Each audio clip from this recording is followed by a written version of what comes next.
I knew something was off when I saw a data packet timestamped for 2:14 a.m., routed to a deprecated access point labeled int fallback 12, a tunnel that should have been decommissioned a year ago. No flags, no alerts, just a quiet little ghost dancing through our server logs like it owned the place.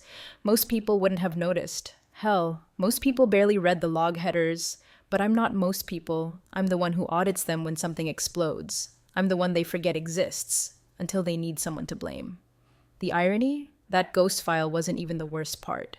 What caught my eye and made the hair rise on my arms was the traffic signature.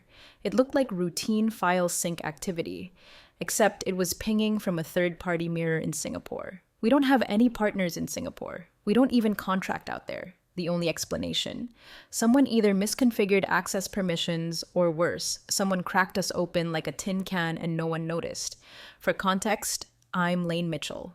Systems compliance lead, hybrid schedule, invisible to the point of becoming office furniture. The new VP, Bryce Devlin, once asked if I was IT or legal. I said both. He smirked like I'd told him I crochet unicorns for DARPA. That's fine. Let the toddler kings rule the open floor plan. Let them make slogans and stickers while the rest of us hold the firewall shut with duct tape and prayer.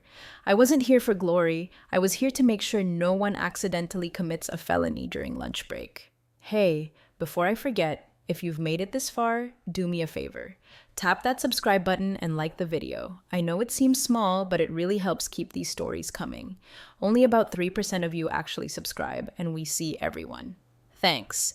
Now, back to the chaos. That morning started like every other. Black coffee, terminal boot, and a rotating carousel of risk assessments. My comfort zone. I was reviewing DLP policies for our defense contract when I spotted it. That outbound anomaly buried inside a routine upload path. A trickle of ones and zeros sneaking through a leak no one had patched. I double-checked the asset inventory. That node shouldn't exist. Then the export log. Unauthorized data movement. Nothing screamed nuclear breach, but it was enough to leave a dent in my stomach. So I wrote it up. A clean internal memo, 3 paragraphs, 4 bullet points, no drama. Labeled it low urgency, needs review. Attached the raw logs, sent it to Bryce. He'd been on a power trip since landing the VP of Technology role, called himself a cloud-native disruptor, had an ego shaped like a Tesla and the attention span of a goldfish in espresso. But protocol's protocol. He responded 26 minutes later. Subject line, risk, LOL, body. Stay in your lane. That was it. Not even punctuation, just a brush off, like I was some paranoid basement goblin sniffing routers for ghosts. It wasn't just condescending, it was dangerous. Because Bryce didn't know the clause. He didn't know my lane is legally defined in our federal contract. He didn't realize that in the latest DFARS update, I'd been registered as the cybersecurity point of contact for procurement compliance. It was buried in one of the appendices, probably signed while he was too busy brainstorming branded NFTs for our digital future. I sat with that for a while. Not the insult. Hell, I've eaten worse. What hit me was the negligence. He didn't read.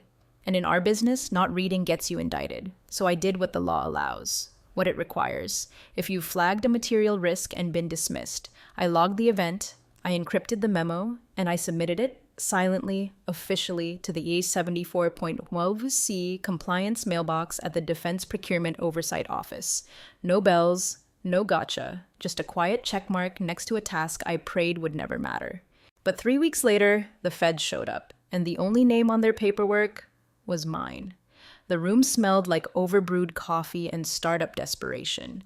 Bryce had just finished his usual Monday sermon about cyber agility and decentralized resilience, whatever the hell that meant, when I cleared my throat and slid the compliance alert onto the table.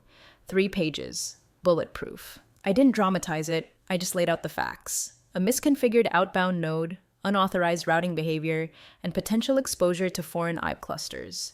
I even included 2 mitigation paths and offered to walk the devs through both. I expected debate, maybe some pushback. What I didn't expect was laughter. Bryce read the first paragraph, smirked, and slapped the paper back onto the table like it owed him money. Stay in your lane, Lane. Then he actually chuckled, like that pun was the peak of his wit. The dev team followed his lead, chuckling nervously, not wanting to pick a side. I sat there, frozen, not angry, just cold. Bryce didn't just ignore the report. He mocked the role I was contractually bound to perform. And worse, he did it in front of 10 people, half of whom now thought compliance meant paranoid lady with nothing better to do. I wanted to respond. God, I did. But I knew how this game worked. The moment I pushed back, I'd be labeled difficult, emotional, or my personal favorite, not a team player. So I smiled, or something like it, folded the report back into my folder, made a mental note of every face in the room that looked away while it happened. Then I excused myself under the pretense of double-checking an ISO log. No one stopped me, no one even looked. Back at my desk, the silence hit like a migraine. My screen glared back with an open console, cursor blinking as if waiting for me to snap. I didn't. I reread my own report, line by line, looking for holes, looking for anything Bryce could have used as justification for that smug dismissal. But it was clean. Cleaner than any of the half-baked vendor assessments his pet consultant shoved into our audit folder last quarter. I reopened our procurement compliance tracker, pulled up the clause Bryce clearly hadn't read. There it was. Vendors shall maintain an active cybersecurity point of contact to receive, log, and escalate all suspected risk exposure incidents in accordance with 74.12. C. My name, my email, my clearance. And Bryce? He was just the flavor of the month tech evangelist they'd hired after our last VP got booted for accidentally greenlighting a third-party plugin that tried to call home to Beijing. I couldn't shake the feeling this wasn't just arrogance, it was recklessness. The kind that gets you sued, the kind that tanks contracts, the kind that puts real people at risk because we weren't just moving PDFs and spreadsheets here. We were storing early-stage proposal data for DoD subcontracting rounds. Some of those files had enough metadata to recreate entire supply chains. And if any of that slipped into the wrong hands, no, I wasn't going to let that happen. Not on my watch. Not because some tech bro with a LinkedIn cult decided governance was boring. I started drafting an internal memo, not to Bryce. He'd made his stance clear. This one was for our general counsel. Quiet, formal, logged via the official channel marked for internal review only. I laid out the incident, the dismissal, and the regulatory obligation. I didn't editorialize. Just facts and timestamps. I CC'd no one. Then I sat back, closed the file, and hit save. It was already too late to stop the leak, but I could make damn sure the fallout landed where it belonged. It took me all of 22 minutes to find the clause, tucked inside the 5th appendix of our federal contract, halfway down a page nobody ever bothered to read unless their neck was already in a noose. Right there, under Information Assurance Responsibilities, it spelled it out. The named cybersecurity point of contact shall be solely authorized to file preliminary risk advisories pursuant to FIRA 74.12c. My name, still active, still binding. Bryce hadn't overwritten it because he didn't even know it existed. Legal hadn't reassigned it because they hadn't reviewed the vendor profile since last year's renewal cycle, which meant, as of that morning, I was still the only person in the company with the standing to log a preliminary advisory without executive pre-approval. It wasn't just a loophole, it was a fire alarm with my fingerprint coded into the glass. I stared at the line in the contract for a long time. Not out of doubt, out of clarity. Because once I pulled the lever, there was no shoving it back up the wall. An advisory under Pattern 74.12c wasn't just a, hey, maybe check this out email. It triggered a time-stamped record inside the DoD's third-party compliance monitor. That database didn't forget. And if a breach ever occurred, real or suspected, that advisory became evidence. In other words, a time bomb. One that wouldn't hurt me but could absolutely gut anyone who ignored it. I wasn't doing this to be vindictive. I wasn't trying to get Bryce fired. I just knew what was coming. The open server node wasn't a blip. It was a signal. And if I was right, if foreign traffic was already sniffing our infrastructure through that unpatched access point, then every second we waited was another second a hostile actor could burrow deeper. So I did what I was trained to do, what I was required to do.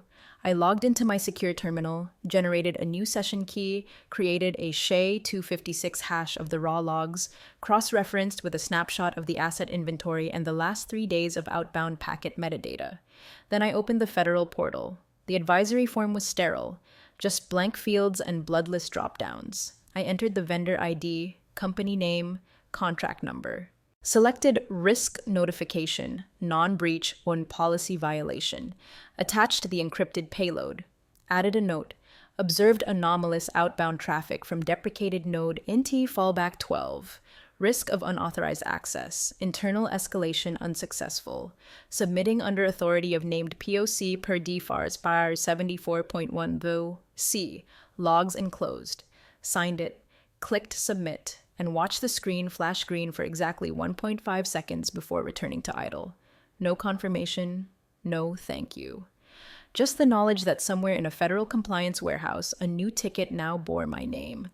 I sat in silence for a while after that. The office around me buzzed with the usual nonsense. Bryce holding court about agile implementation, some junior engineer giggling about memes, a Slack notification pinging like a microwave left too long. But I didn't hear it. All I heard was the slow tick of inevitability. Because the funny thing about staying in your lane, sometimes the whole highway bends around you, and no one notices until the guardrails tear off. I didn't tell anyone, didn't forward a copy, didn't even print the confirmation hash, because I didn't need to. It was already sealed. And the next move wouldn't be mine. The weeks that followed were quiet in the worst kind of way, like standing in the middle of a field and realizing the birds have stopped chirping. The calm wasn't real. It was pressure building somewhere I couldn't see yet, and every day that passed without a knock at the door made me feel less relieved and more like I was watching the countdown on a bomb no one else realized they were sitting on. The office was in a celebratory mood. Bryce had landed some flashy subcontractor from Europe, Lithuanian-based, I think, but with enough shell entities between here and Zurich that I couldn't find a clean point of origin without digging through a stack of PDFs thick enough to choke a shredder. He didn't care. He strutted around with a fake humility that made my skin itch, dropping lines like international synergy and compliance is just paperwork until it's not. The man couldn't configure a VPN if it bit him in the bandwidth, but he sure knew how to dress risk up in a PowerPoint. What scared me wasn't the ignorance, it was the confidence. He believed the systems were secure because he said they were, and everyone else, they believed him too. The infrastructure team started relaxing access controls. Just for testing, they said. We'll tighten it back up before the RFP submission window opens. I watched firewall logs grow porous by the hour. One node that used to require dual-factor authentication was now whitelisted to a testing sandbox in Spain. Another had guest access enabled for streamlined UI development. I flagged it in a passive-aggressive note buried in the audit log. No one noticed. Or maybe they did, and assumed someone else would handle it. Then came the intern. Cute, smart, no clue what she'd just admitted when she leaned over my desk and said, "Hey, I was poking around in the shared folders and found some really old secure stuff, like pre-contract stuff. Do you want me to archive it?" I stared at her for a beat too long. "What folder?" I asked, trying to keep my voice flat. A UX Mill source? It wasn't locked or anything, just had like old quote packages and PDFs and junk. Is that okay?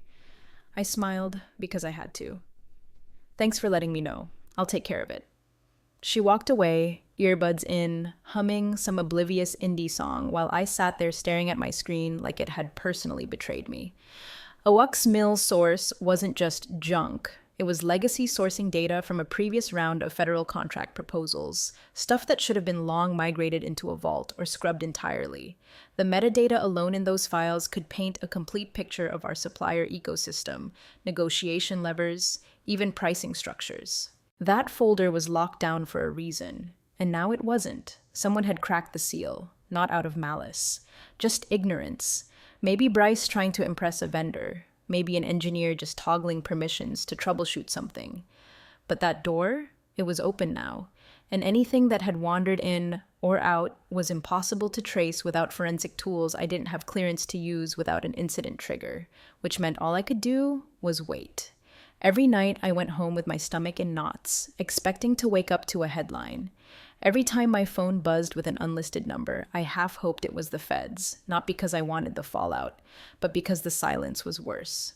Bryce, meanwhile, announced an all-hands meeting to celebrate the momentum. He bought croissants, sent out a team selfie with the caption, "Breaking boundaries together," and tagged the Lithuanian subcontractor. I didn't like the flag in their bio, I didn't like the gibberish domain on their website, I didn't like that one of their listed advisors had the same name as a known procurement shadow from a leaked intel brief I read during a compliance rotation 2 years ago. But none of it was actionable. Not yet, not loud enough, so I sat. and I waited, eyes on the logs, hands off the trigger. Because when the storm finally came, and I knew it wouldn't announce itself with thunder. It would roll in silent, black, and absolute. It started with the front desk going quiet. Not the usual bored silence, the kind that pulses with held breath, like someone just walked in carrying something dangerous and expensive. I glanced up from my terminal and saw two men in suits, one woman in tactical heels, all flashing badges too fast for the receptionist to catch a breath. One of them clipped an audit tag to the front of their blazer. That's when I knew. They didn't ask for directions. They didn't wait for escorts. They moved like they'd been here before. Like they already knew where the bodies were buried and just needed the shovel. I stood. Not to run, just reflex. Like my spine recognized the shift in air pressure. A second later, Bryce's voice erupted across the open floor. Hey, hi, can I help you? I'm Bryce Devlin, VP of Technology here. You probably want to talk to me. He extended a hand none of them took. One agent, blonde, clipboard, zero humor, glanced at her file and said, "We're looking for your general counsel, immediately." Someone radioed down the hall. Legal was summoned. Bryce followed the agents into the conference room like a bad actor in a hostage film, smiling too wide, trying too hard to prove he was cooperative.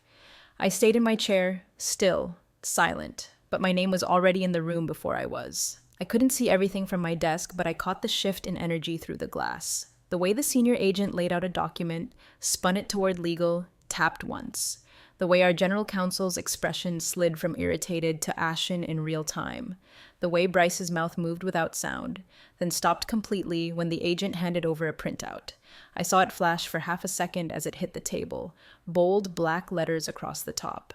Flagged by Mitchell Lane, per RA 74.12c. And just like that, the room cracked. Bryce looked like someone had pulled the oxygen out of his lungs. Not angry, confused, not scared yet, but standing on the edge of it. He turned toward the door, eyes scanning the bullpen like he was looking for a rogue saboteur or maybe just some invisible gunman who'd taken the shot. That's when his eyes landed on me. I didn't flinch, didn't raise a brow, didn't gloat. I just looked back. He blinked first. General counsel spoke next. Too quiet to hear, but the look said everything. Whatever they'd just read wasn't optional. Wasn't a drill. The agents were already unpacking devices, scanners, sealed envelopes, audit kits like portable operating rooms. They didn't knock. They didn't ask. They plugged directly into our network core. 5 minutes later, someone tried to close the blinds. The lead agent stopped them with a single look. Everyone on the floor was suddenly interested in their keyboards. No whispers, no Slack chatter, just the low hum of a company realizing the feds hadn't come for coffee. Bryce reappeared 10 minutes later. Pale, tight smile. He tried to say something casual. Nothing to worry about, just a routine check-in. But his voice cracked halfway through the sentence. His hands were shaking. He hadn't known. None of them had. That I'd filed the advisory. That the clause gave me the right. That the sealed report they were all now dissecting had been logged, signed, and encrypted with the full weight of federal procurement oversight behind it. That the one person they dismissed, ignored, brushed off with a pun, was the one holding the detonator. I turned back to my screen, clicked open my system monitor. No smile, no sense of triumph, just a simple acknowledgement that the countdown was over, and the audit had begun. They opened the email like it was a crime scene, latex gloves in data form. General counsel sat at the end of the long glass table, hunched slightly over her laptop, while two agents hovered behind her. The room had filled with cables, open drives, and that static tension you only get when lawyers realize something might actually be worse than their worst-case scenario. The door was closed, but I had a clear line of sight through the glass. She clicked the attachment. You could almost hear the silence tighten when she read the subject line. Preliminary advisory, vendor compliance risk exposure, flagged under PAR 74.12c.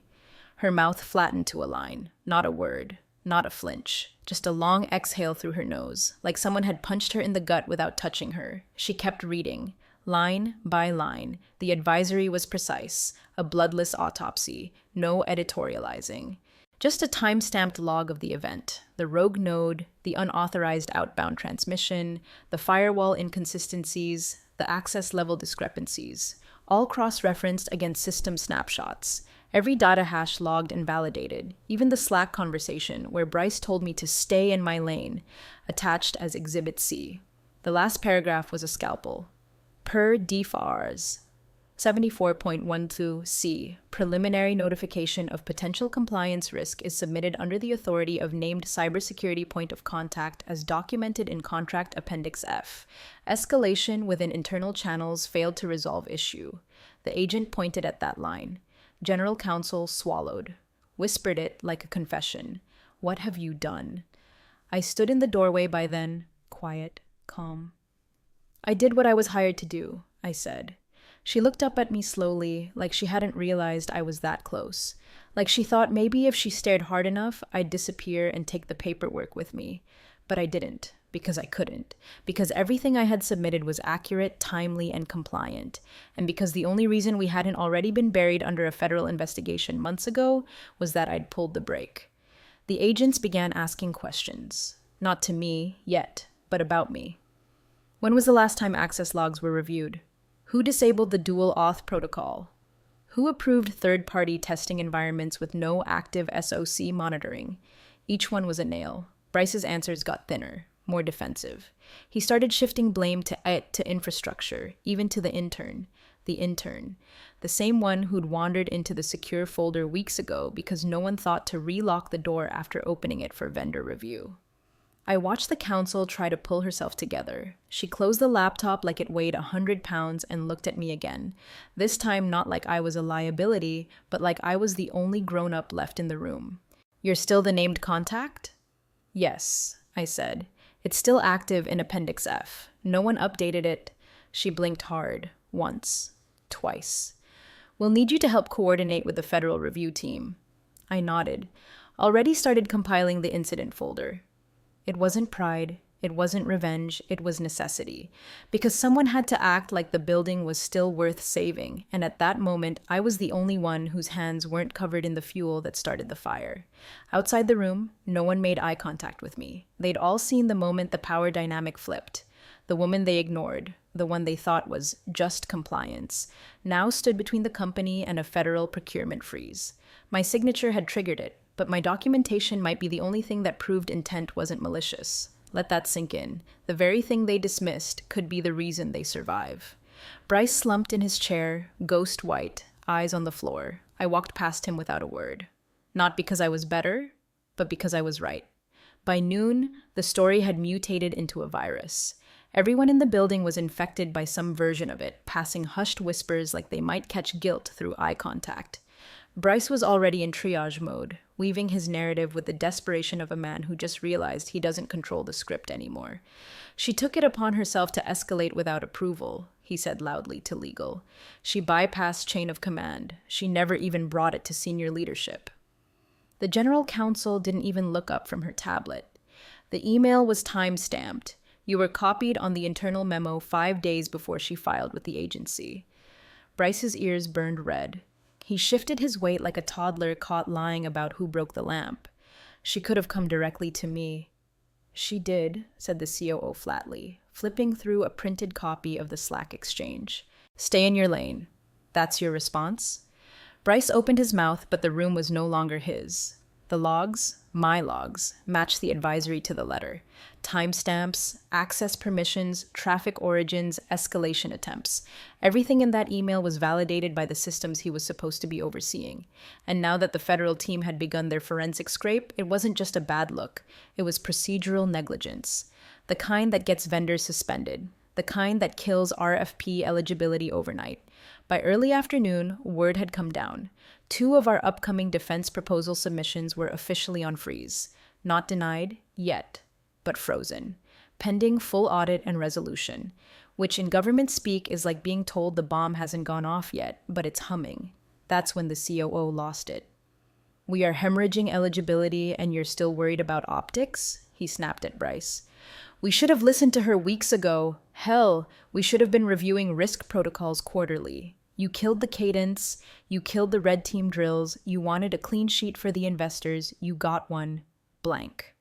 There was a shift in the air, one of those irreversible power moments, the kind where people start physically angling their chairs away from the soon-to-be corpse in the room. Then came the pivot. General counsel leaned forward, expression all business. Lane, she said, We need a centralized point of authority for audit coordination. Effective immediately, compliance is assigning review leadership to you. You'll liaise with the agency contacts. Bryce blinked. You're replacing me? You were never leading the audit, she said. You were avoiding it. I didn't smile. I didn't nod. I just stood, walked over to the glass wall of the conference room, and began outlining the timeline of events on the whiteboard, one marker stroke at a time, just like I'd done in every post-mortem debrief for the past 6 years. Except now, the room was listening. No eye rolls, no patronizing sighs, no cheap quips about paranoia or paper pushers. Just silence, focus, fear. Bryce muttered something about escalation protocols and due process, but no one took the bait. He was still trying to win a PR war in a court that only respected timestamps and hashes. I stayed neutral, not because I didn't want to spit every receipt in his smug face, but because this wasn't about vengeance. It was about containment, about saving what could still be saved. By the end of the day, I had control of the incident response workflow. Legal looped me in on all external correspondence. The COO personally asked me to review our third-party vendor contracts before any more damage was done. They didn't apologize. They didn't thank me. They just handed me the wheel and prayed I knew how to keep us from crashing into the mountain Bryce had built with his bare hands and empty promises. So I drove. Not because I wanted the spotlight, but because someone had to steer, while the rest of them finally realized the road had never been theirs to begin with.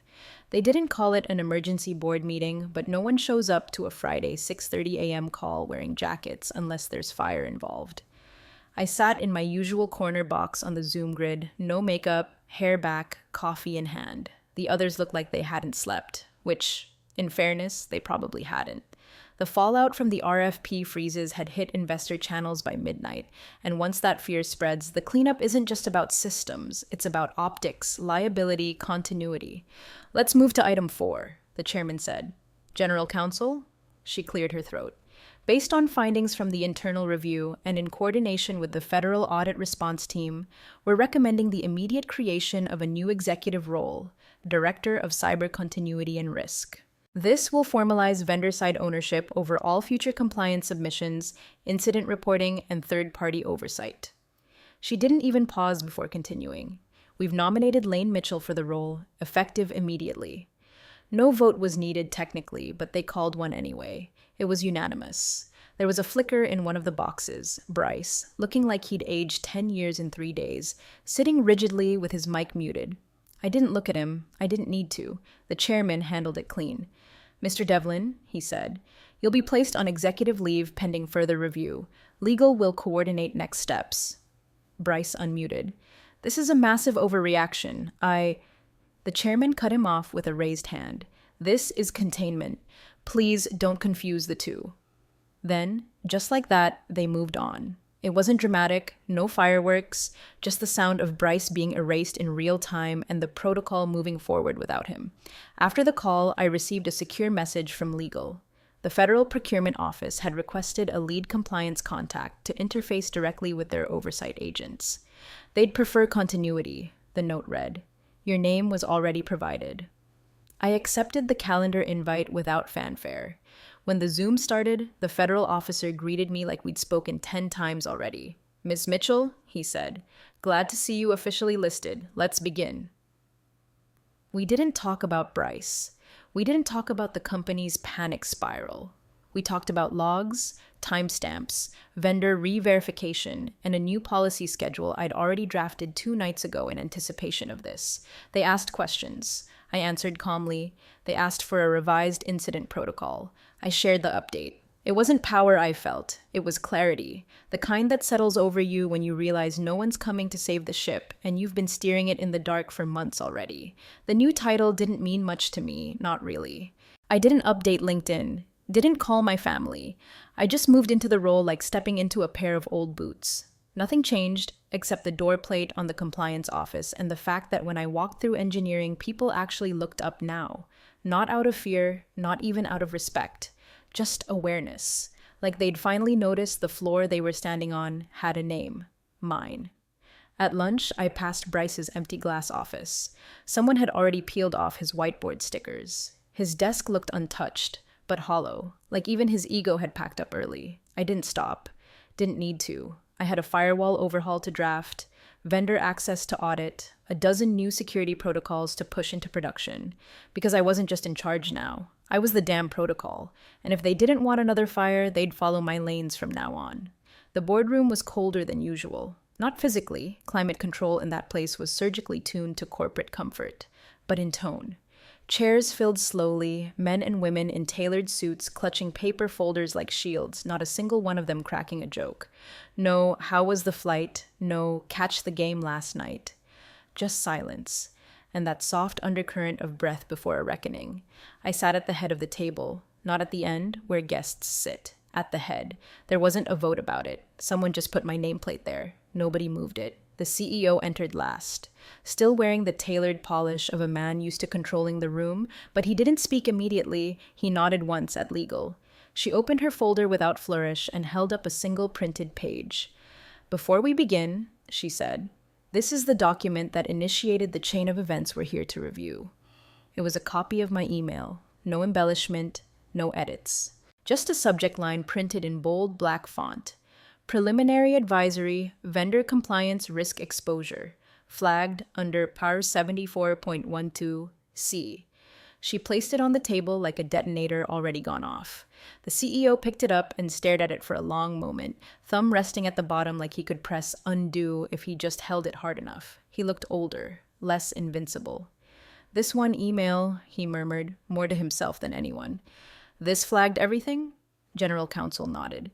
It fulfilled a compliance trigger that notified federal oversight. All subsequent audits, freezes, and investigations stemmed from that advisory. He looked at me, not with anger, with the kind of heavy realization that only lands after the shouting's done. Like he'd finally done the math, like he finally saw the cost of ignoring the quiet voice in the room. "You filed this without permission?" he asked. Not accusatory, curious, wary. I met his gaze, calm, steady. "I didn't need permission," I said. "I had authority. Per the contract, per federal code, I was the named cybersecurity point of contact." He nodded slowly, as if reading those words in his own head for the first time. A pause fell. Then, "So, what do we do next?" Everyone looked at me. Not legal, not the COO, not the CIO who had somehow vanished into permanent travel status once the investigation began. Me. I opened my notebook, laid out a roadmap, audit response tiering, vendor rollback strategy, access policy overhaul, timeline for recertification of our RFP eligibility. Everything Bryce had laughed off was now gospel. No one interrupted, no one questioned. I wasn't a department anymore. I was the line between eligibility and extinction. And it wasn't pride I felt. It wasn't vindication. It was obligation. Because it never should have gotten this far. Because they should have known better. Because they did know better and chose not to act. So I did. And as I finished, the CEO leaned back and exhaled like a man who'd finally realized what the cost of arrogance really was. He looked at me one more time and said simply, "Thank you." I closed my notebook. "If no one else will hold the line," I said, "I will."